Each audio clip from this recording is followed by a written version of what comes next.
हम लोगों ने अभी तक लीनियर मोशन पढ़ लिया, सर्कुलर मोशन पढ़ लिया। आज हम लोग रोटेशनल मोशन पढ़ने जा रहे हैं। दो प्रकार के मोशन आप पढ़ चुके हैं, एक था लीनियर और एक था सर्कुलर। लीनियर वेरिएबल्स कौन कौन से हमारे पास हैं? Displacement s, velocity v, acceleration a and time t। जब भी हम लोगों ने लीनियर मोशन पढ़ा तो लीनियर मोशन में जो डिस्कस हुआ उसमें डिस्प्लेसमेंट की बात आई, वेलोसिटी आई, एक्सीलरेशन आया और टाइम t तो रहना ही है। ऐसे ही जब सर्कुलर पढ़ा हम लोगों ने, यहां पर एंगुलर डिस्प्लेसमेंट आया था, that was theta. Angular velocity की बात आई थी omega.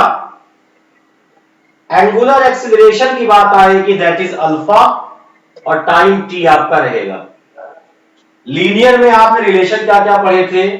v is equal to ds upon dt, acceleration a is equal to dv upon dt, या we can say d2s upon dt square. Circular में आपने क्या क्या पढ़ा? Omega is equal to d theta upon dt and alpha is equal to d omega upon dt। कुछ आपने equations पढ़े थे, v is equal to u plus minus at, s is equal to ut plus minus half at square and v square is equal to u square plus 2as। Same ऐसे ही आपने circular में equation पढ़ा, omega is equal to omega naught plus minus alpha t, theta is equal to omega naught t plus half alpha t square and omega square is equal to omega naught square plus minus 2 alpha theta. ये दो प्रकार के हम लोगों ने motion पढ़ लिए, one is linear and other is circular. Linear motion, circular motion अगर आप ध्यान से देखें, जैसे लीनियर था तो लीनियर में पूरी की पूरी बॉडी एक प्लेस से दूसरे प्लेस तक जा रही है। अब हम इस मोशन को एक नया नाम देने जा रहे हैं, दैट इज ट्रांसलेशनल मोशन। कौन सा मोशन? ट्रांसलेशनल। इसमें ऑब्जेक्ट की पोजीशन चेंज हो रही है। क्या चेंज हो रही है? पोजीशन चेंज हो रही है, एक प्लेस से दूसरे प्लेस पर जा रहा है। Now we are going to discuss about rotational motion. इस रोटेशनल मोशन में क्या होता है? जैसे कोई बॉडी है, कोई एक्सिस है, क्रॉस का मतलब ये क्रॉस में कोई एक्सिस है, इसके चारों ओर इसके पार्टिकल्स चक्कर लगाते रहते हैं, लेकिन ये बॉडी अपना प्लेस चेंज नहीं कर रही है। ये कहलाता है आपका rotational motion. Rotational motion study करने के लिए हम लोगों को सबसे पहले जिस टॉपिक पर आना पड़ेगा, that is called rigid bodies. इसके बारे में आप जानते भी हैं, सारे बच्चों को पता है, रिजिड बॉडीज, जिसे हम लोग हिंदी में बोला करते हैं दृढ़ पिंड। रिजिड बॉडी, दृढ़ पिंड, नाम से आप समझ रहे होंगे। बहुत बच्चे इसको बोल देते हैं कोई ठोस पिंड, सॉलिड पिंड, कोई सॉलिड बॉडी। ठीक है, सब कुछ बातें सही हैं, ये क्लास 8 का बच्चा भी समझ सकता है। रिजिड का मतलब, रिजिड बॉडी कोई स्ट्रॉन्ग बॉडी हो, कोई ठोस बॉडी हो। जैसे हमारा ये पेन है, इसको हम रिजिड बॉडी कह दे रहे हैं। बट जो हम टॉपिक पढ़ रहे हैं, जो टॉपिक हम लोग पढ़ रहे हैं, जो चैप्टर हम लोग पढ़ रहे हैं, इस चैप्टर में रिजिड बॉडीज की रियल डिफिनेशन, सही बात हमको पता होनी चाहिए। तो now I am going to explain you about rigid bodies. ये जानबूझ करके ऐसा टेढ़ा मेढ़ा डायग्राम बनाया जाता है जिससे आपको दिमाग में बात आनी चाहिए कि कि रिजिड बॉडी का डायग्राम कैसा भी हो सकता है, कैसी भी बॉडी रिजिड बॉडी हो सकती है, इसके हमको स्ट्रक्चर पे नहीं जाना है। आपको पता है the bodies are made of particles, कोई भी बॉडी है उसमें ढेर सारे पार्टिकल्स होते हैं। क्या होते हैं? जैसे यही बॉडी है तो इस बॉडी में ही ढेर सारे क्या होंगे? पार्टिकल्स होंगे। A body is a collection of particles. ठीक है, इसे हम लोग कहते हैं system of particles, system of particles. कणों का निकाय या एक ऐसा निकाय जो पार्टिकल से मिलकर बना हुआ, हर चीजें पार्टिकल से मिलकर बनी हुई हैं। ये पेन है, पेंसिल है, आपके कमरे में लगा हुआ फैन है, बल्ब है, everything is made of particles. तो हम क्या कहते हैं इसे? System of particles. Her bodies particles का सिस्टम है। जितनी भी बॉडीज हैं सब की सब क्या हैं?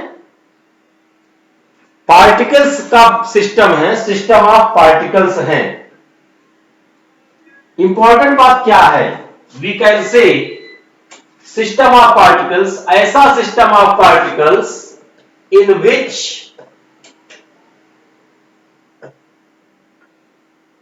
डिस्टेंस बिटवीन द पार्टिकल्स, ये इंपॉर्टेंट बात है।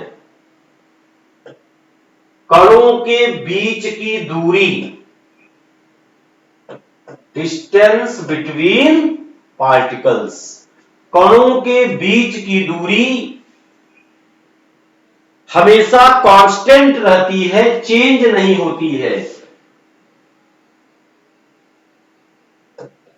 Remains constant. तो क्या होने जा रहा है? Distance between the particles, distance between the particles remains constant, ये चेंज नहीं होती है। तो हम लोग जब आपको पढ़ाए थे तो बात आपसे बताई गई थी कि हमने एक ईंट पत्थर ले लिया, उसको दबाते रह जाते हैं, उसकी डिस्टेंस चेंज नहीं होती। कब चेंज नहीं होती? अगर कोई एक्सटर्नल फोर्स अप्लाई किया जाए। When an external force is applied, अगर कोई एक्सटर्नल फोर्स अप्लाई किया जा रहा है और बॉडी के बीच की कोई डिस्टेंस हमारी चेंज नहीं हो रही है, तो we can say the body is a rigid body.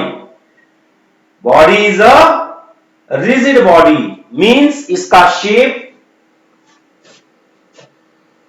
इसका जो शेप है, जो साइज है, वो कभी भी चेंज नहीं होती है।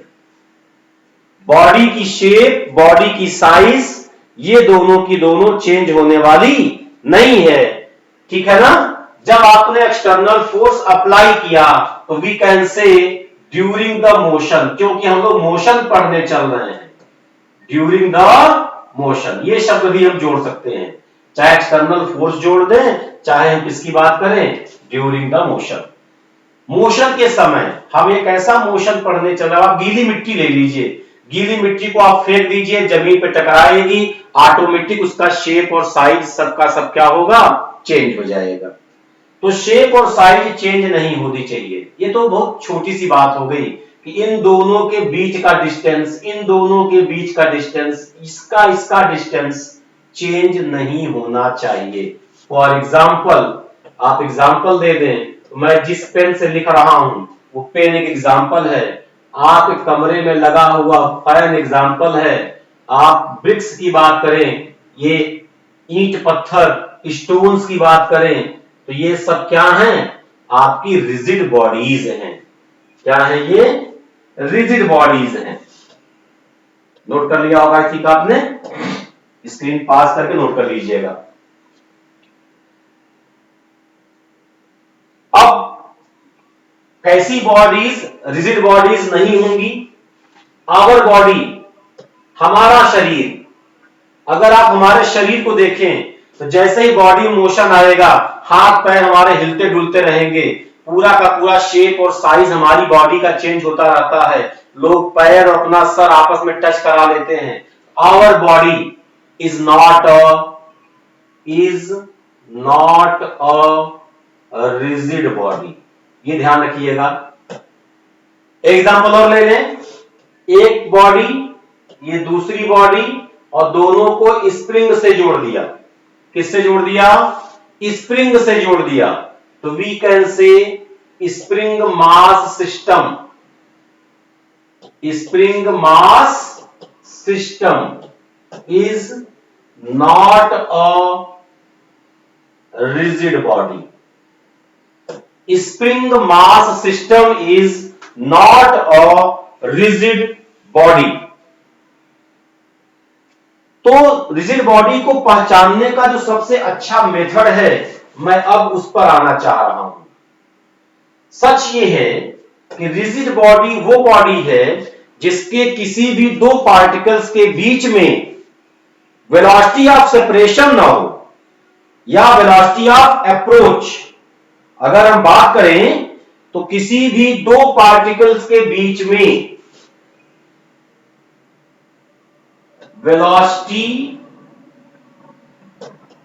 ऑफ सेपरेशन, अभी बताते हैं क्या होता है, are velocity of approach between two particles of rigid body equal to 0। Rigid body के किसी भी दो पॉइंट, एक पॉइंट ए है, दूसरा पॉइंट बी है, इनके बीच में ना तो ये पास आएंगे और ना ही ये दूर जाएंगे। वेलोसिटी ऑफ सेपरेशन मींस एक दूसरे से दूर जाने की velocity. Velocity of approach means एक दूसरे से पास आने की वेलोसिटी। ये दो की दोनों वेलोसिटी इसमें 0 होनी चाहिए। अब ये साइंटिफिक डेफिनेशन आ गई। क्या रिजिड बॉडी किसे कहेंगे? दृढ़ पिंड आप किसे कहेंगे? What is rigid body? Rigid body is a body in which the velocity of separation and velocity of approach is 0 is negligible between two particles. किन्हीं भी दो बिंदुओं के बीच में ना तो वेलोसिटी ऑफ अप्रोच होगी और ना ही वेलोसिटी ऑफ सेपरेशन होगी। वेलोसिटी ऑफ अप्रोच और वेलोसिटी ऑफ सेपरेशन दोनों के बारे में हमने आपको समझा दिया। सेपरेशन मींस दूर होना, ना ये एक दूसरे से दूर जाएंगे ना ही एक दूसरे के पास आएंगे। थोड़ा सा इसको और एलोबरेट करते हैं अच्छे से, अब आपको समझ में आएगा। Suppose that this is a rigid body. Fact ये है, जब इसमें रोटेशनल मोशन होता है तो इसका एक पार्टिकल है जिसका नाम मैं ए दे रहा हूं, ये दूसरा पार्टिकल है इसका नाम मैं बी दे रहा हूं। जब इन दोनों पार्टिकल्स, जब बॉडी पूरी मूव करती है तो फैक्ट ये है इसके जो पार्टिकल्स होते हैं सब के सब अलग अलग डायरेक्शंस में मोशन करते हैं। सब के सब अलग अलग डायरेक्शंस में मोशन करते हैं। मैंने आपको दिखाया, ये दो पार्टिकल्स हैं, ये अपना इधर मोशन कर रहा है, ये इधर मोशन कर रहा है। हमारा आपके बीच में डिस्कशन अभी क्या हुआ था कि इनके बीच का डिस्टेंस चेंज नहीं होना चाहिए।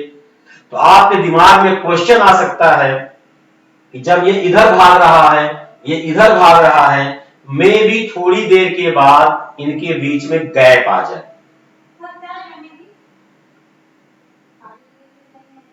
ऐसा आपको फील हो सकता है कि थोड़ी देर के बाद इनके बीच में गैप आने वाला है। ऐसा होने वाला नहीं है, मैं आपको दिखाने चल रहा हूं। क्या इन दोनों को एक लाइन से आप ऐसे कनेक्ट कर दीजिए। इन दोनों को मैंने एक लाइन से कनेक्ट कर दिया। Let this angle is θ1 and this angle is θ2। अब सारे बच्चों को वेक्टर्स का रिजोल्यूशन आता है। ये हो जाएगा वी ए साइन थीटा 1 और ये हो जाएगा वी ए कॉस थीटा 1। यहां बात करिए तो इधर हो जाएगा वी बी कॉस थीटा 2 और इधर हो जाएगा वी बी साइन थीटा 2। दोबारा डायग्राम बना दे रहा हूं मैं। This is particle A, this is particle B. मैंने कहा कि पार्टिकल ए की वेलोसिटी बी ए है, पार्टिकल ए का एंगल थीटा 1, तो इस डायरेक्शन में इसका component V A cos theta 1 और इस डायरेक्शन में component V A sine theta 1। This is V B, velocity of V B is this, कह ही नहीं सकते थे, कंफ्यूज मत होइएगा। This is V B cos theta 2 and this is V B sine theta 2। अब ध्यान दीजिएगा, ए और बी के बीच की डिस्टेंस, ए और बी, ऐसा लग रहा है हमको कि the particle A is coming towards particle B with velocity we A cos theta 1। जो पार्टिकल ए है, पार्टिकल बी को इस वेलोसिटी से अप्रोच कर रहा है। This is called velocity of approach. Particle B is moving away from particle A with velocity V B cos theta 2। So here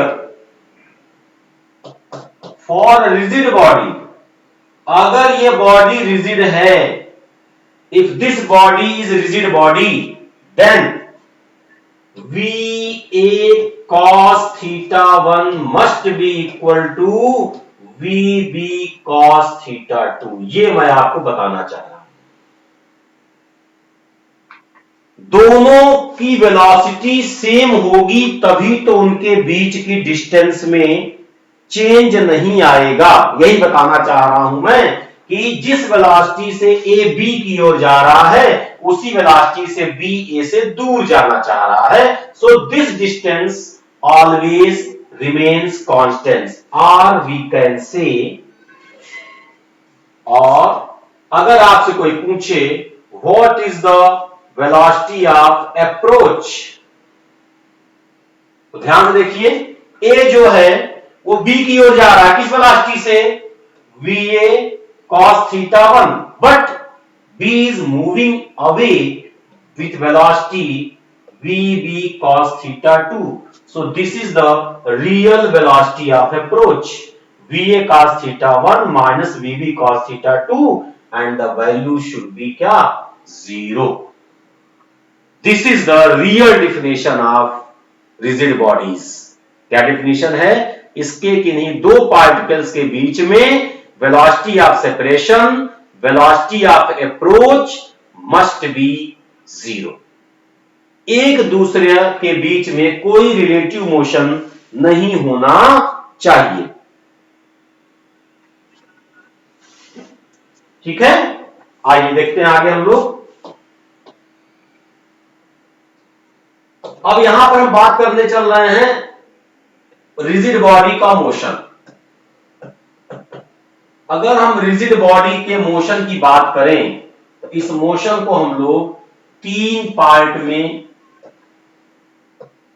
break करते हैं।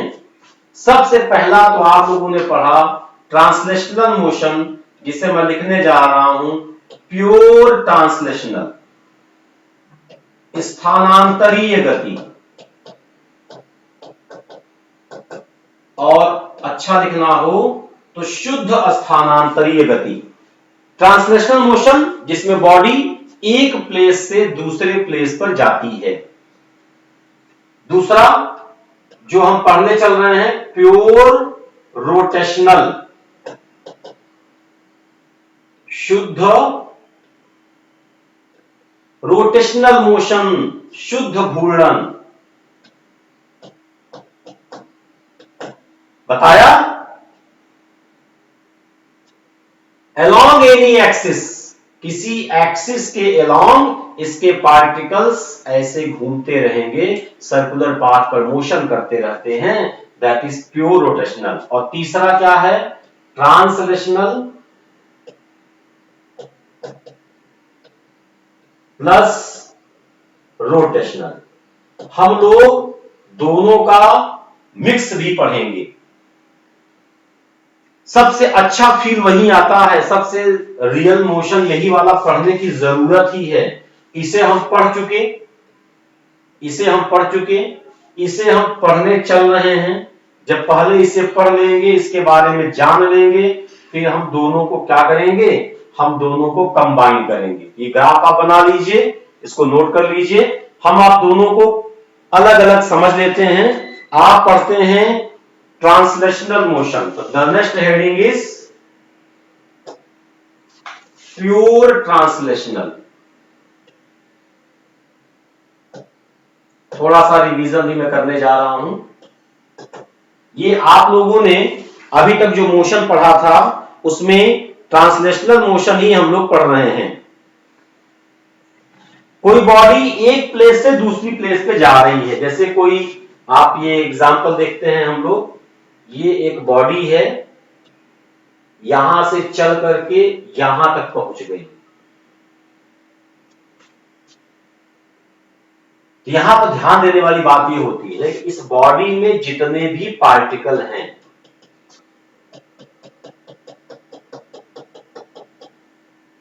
Suppose this is particle A, this is particle B. तो particle A यहां से कहां पहुंच गया, यहां पर पार्टिकल ए, और पार्टिकल बी पहुंच गया यहां पर। अगर किसी ने कहा कि the displacement of body is 10 metre, इसका मतलब पार्टिकल बी कितना मीटर चला, 10 मीटर, और पार्टिकल ए भी कितना मीटर चला, 10 मीटर। जैसे कोई ट्रक है, उस ट्रक के 4 पहिए हैं, तो अगर आगे वाला पहिया 10 किलोमीटर की यात्रा किया है, तो पीछे वाले पहिए ने भी 10 किलोमीटर की ही यात्रा किया है। उसमें बैठा हुआ कोई आदमी भी 10 किलोमीटर की ही यात्रा किया हुआ है।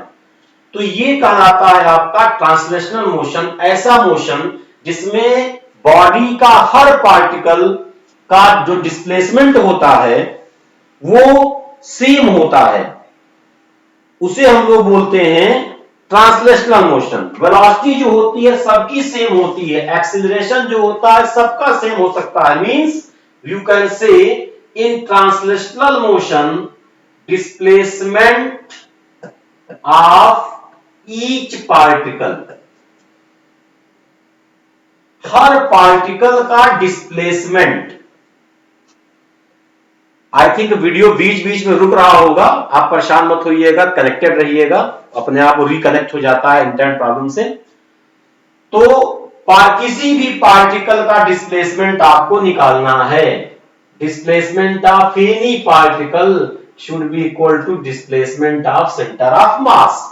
उसका सेंटर ऑफ मास जितना डिस्प्लेसमेंट तय करेगा वही उस पार्टिकल का डिस्प्लेसमेंट। मींस हर पार्टिकल का डिस्प्लेसमेंट सेम होगा। इसलिए जब आपने लीनियर मोशन पढ़ा, ट्रांसलेशनल मोशन पढ़ा, तो वहां पर आपको आवश्यकता ही नहीं पड़ी किसी पार्टिकल को पढ़ने की। एक बॉडी 10 मीटर का डिस्प्लेसमेंट, तो सारे के सारे पार्टिकल का डिस्प्लेसमेंट 10 मीटर का। किसी का डिस्प्लेसमेंट 9 मीटर नहीं होगा, किसी का 9.5 नहीं होगा, सबका डिस्प्लेसमेंट सेम होगा। किसी भी पार्टिकल की जो वेलोसिटी होगी वो सेंटर ऑफ मास की वेलोसिटी के बराबर होगी, किसी भी पार्टिकल की। और किसी भी पार्टिकल का जो एक्सीलरेशन होगा वो सेंटर ऑफ मास के एक्सीलरेशन के बराबर होगा।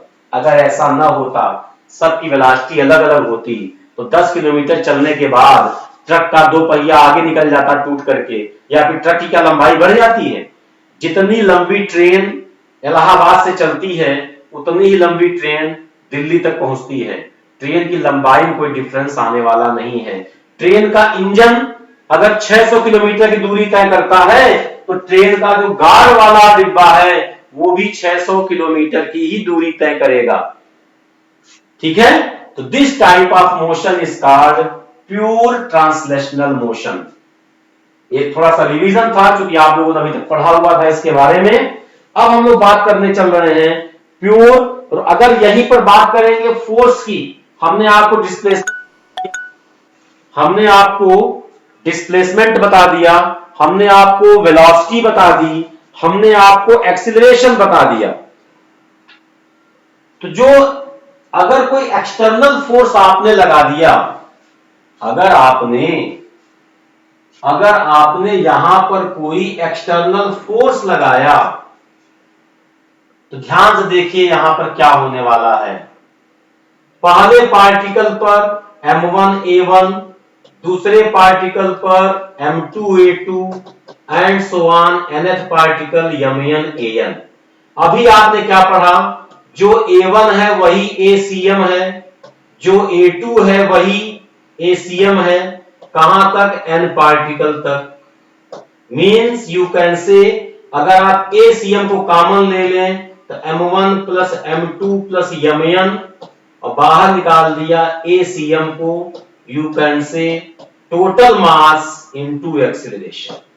यही आपने पढ़ा हुआ था Newton second law, force is equal to mass into acceleration.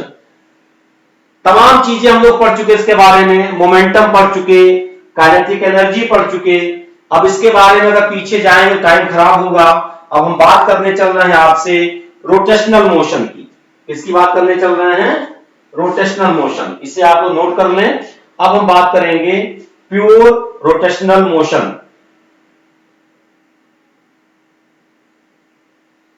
Rotational motion को डिफाइन आप सभी लोग जानते हैं। जैसे घर में आपके दरवाजा लगा हुआ है, तो दरवाजा किसी फिक्स्ड एक्सिस के चारों ओर घूमता है। कहां घूमता है, फिक्स्ड एक्सिस के चारों ओर। तो ये कोई रिजिड बॉडी है, डाल दीजिए heading pure rotational. A body is said to be in pure rotational motion if the perpendicular distance of each particle, जैसे यहां पर ये कोई बॉडी है, इस बॉडी में ढेर सारे पार्टिकल हैं और किसी एक्सिस के अलोंग, सपोज दैट मैंने यहां पर क्रॉस एक एक्सिस बना दी, ये ऐसी एक एक्सिस है, तो इस एक्सिस से इसकी डिस्टेंस r1, इसकी डिस्टेंस r2, इसकी डिस्टेंस rn, ये सारी की सारी डिस्टेंस फिक्स हैं और ये इस टाइप से मोशन कर रही है, ऐसे घूम रही है। कितना भी चक्कर लगाता रहे, क्योंकि यहां पर all particles move on a circular path, सबका सर्कल अलग अलग होगा, हर पार्टिकल का सर्कल अलग अलग होगा और उसकी जो रेडियस होगी वो उस फिक्स्ड लाइन से दूरी बनाएगी। ठीक है ना। तो जो मोशन है इनका, जो डिस्टेंस है परपेंडिकुलर डिस्टेंस, वो इसकी चेंज होने वाली नहीं है। तो हम क्या लिख सकते हैं, a body is said to be in pure rotational motion। कोई भी बॉडी प्योर रोटेशनल मोशन में कही जाती है if perpendicular distance of each particle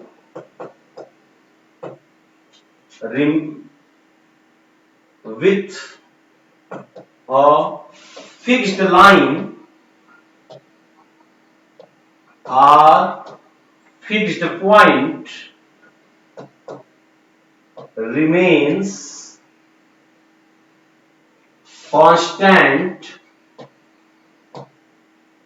अगर किसी फिक्स्ड लाइन या फिक्स्ड पॉइंट से जो परपेंडिकुलर डिस्टेंस है वो क्या रहती है, कांस्टेंट रहती है। कैसी रहती है, यहां देखिए जितने मोशन हो रहे हैं, चाहे जितना राउंड इसको आप घुमा दीजिए, इसके घूमने के बाद भी इस फिक्स्ड लाइन से इनकी डिस्टेंस में कोई चेंज आने वाला नहीं है। और एक चीज, ये जो पार्टिकल्स हैं ये लाइन के पैरेलल मूव नहीं करेंगे, and do not move parallel to the line, line के समांतर नहीं चलेंगे ये, लाइन के पैरेलल, एक्सिस के पैरेलल कभी भी रोटेशनल मोशन नहीं माना जाएगा, उसके सामने ये नहीं चलेंगे। तो इस प्रकार के मोशन में जितने भी पार्टिकल, कभी अगर आपने देखा हो झूला देखा हो, जो घोड़ा वाला झूला होता है मेले में दिखता होगा, बीच में एक पोल होता है, उस पोल से एक घोड़ा नजदीक होता है, दूसरा घोड़ा और दूर होता है, तीसरा घोड़ा और दूर होता है। तो जब उस पे बच्चे बैठते हैं तो लास्ट वाले को लगता है कि बहुत तेज घूम रहा हूं, उसके पहले वाला थोड़ा और धीमे घूमता है, उसके पहले वाला और धीमे घूमता है। बट एक बात का ध्यान रहे, ये जो सेंटर पॉइंट है, यहां से पहला पार्टिकल, दूसरा पार्टिकल और तीसरा पार्टिकल, ये एक्सिस है। ध्यान दीजिएगा, ध्यान दीजिएगा। थोड़ी देर के बाद ये वाला घोड़ा यहां आ गया, ये वाला घोड़ा यहां आ गया और ये वाला घोड़ा यहां आ गया। अलग बात है कि लीनियर डिस्टेंस इसने कम चली, इसने ज्यादा चली, इसने और ज्यादा चली, सबकी वेलोसिटी अलग अलग है, लेकिन ये जो एंगल आया है वो सबका सेम है। Means in this motion theta, omega and alpha remains constant, remains same for all particles। तो रोटेशनल मोशन में हम लोगों को क्या बात समझ में आई कि रोटेशनल मोशन में जो थीटा होगा, जो ओमेगा होगा और जो अल्फा होगा वो सबका सेम होगा। कैसे? ट्रांसलेशनल मोशन में यस, वी और ए वो सबका सेम था, रोटेशनल में थीटा, ओमेगा और अल्फा सबका सेम होगा। थीटा क्या होता है? ds upon dt। ओमेगा क्या होता है? d थीटा, सॉरी ये थीटा ds अपॉन dt लिखे, sorry, omega equal to d theta upon dt। Theta कोण बराबर चाप बटे त्रिज्या, theta equal to S upon are.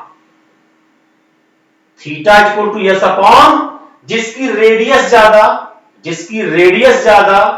उसका एस ज्यादा, जिसकी रेडियस कम उसका यस कम। मतलब उस फिक्स्ड लाइन से जो जितना ही दूरी पर होगा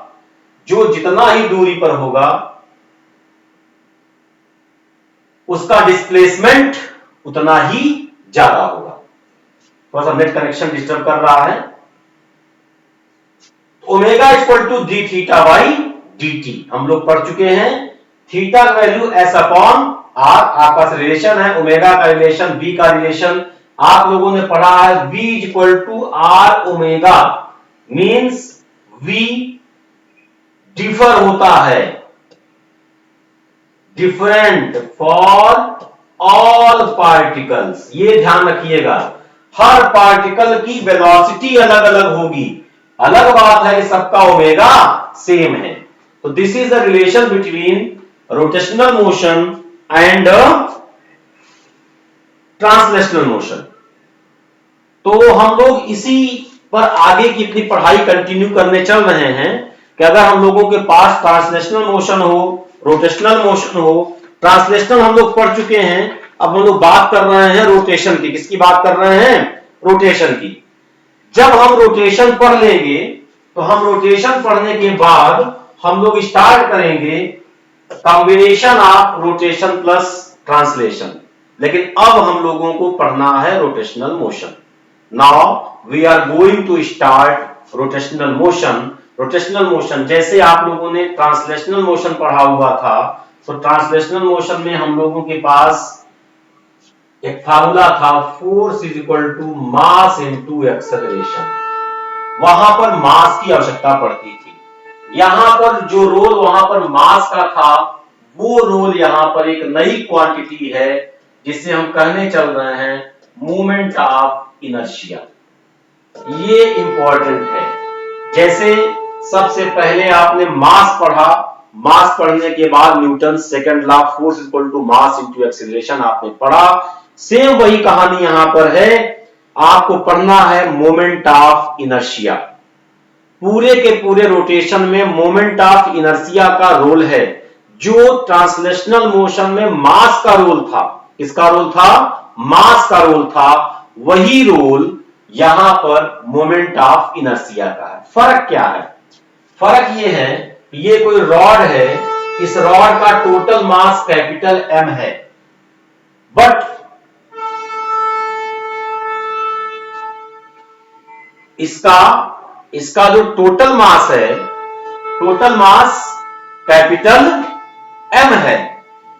लेकिन रोटेशनल मोशन जब हम आएंगे तो इसी रॉड का मोमेंट ऑफ इनर्शिया अलग अलग एक्सिस के रिस्पेक्ट में चेंज हो जाएगा। Means moment of inertia depend करता है बॉडी की शेप पर, बॉडी की साइज पर और एक्सिस पर। तो एक बात तो ध्यान रखना है, सिर्फ इतना ध्यान रखना है कि ट्रांसलेशनल मोशन में जो रोल हमारे पास मास का था, वही रोल हमारे पास रोटेशनल मोशन में मोमेंट ऑफ इनर्शिया का है। ये बड़ा इंपॉर्टेंट टॉपिक है। सेंटर ऑफ मास आपने पढ़ा है, सेंटर ऑफ मास निकालना आपको आता है। उसमें बहुत जगह हम लोगों ने इंटीग्रेशन वगैरह का इस्तेमाल किया।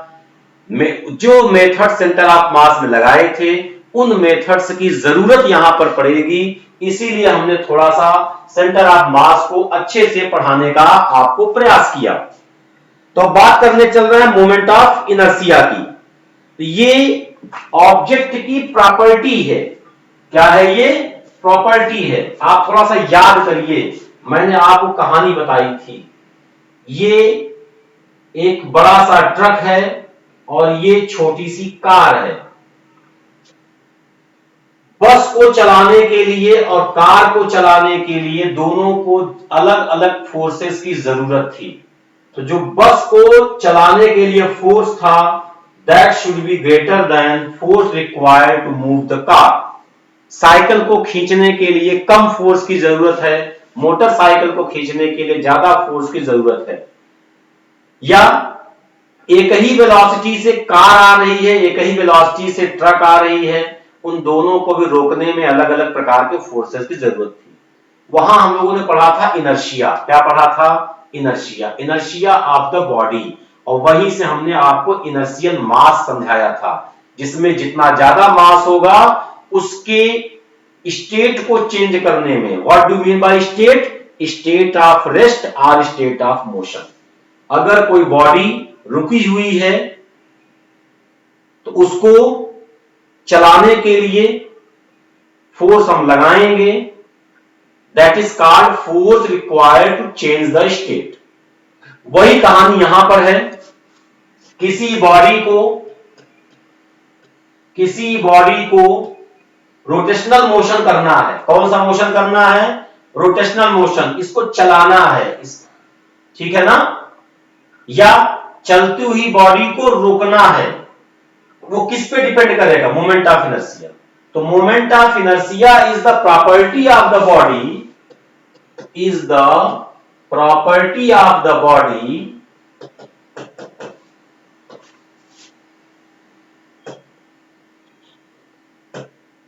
which opposes the change in state of the body। कोई बॉडी रुकी हुई है, ध्यान देखिएगा, कोई बॉडी रुकी हुई है। जैसे एक बड़ा सा पहिया ले लो, उस पहिए को पहली बार चलाने के लिए हमको बहुत ज्यादा ताकत लगानी पड़ेगी, और अगर वो बॉडी एक बार चल गई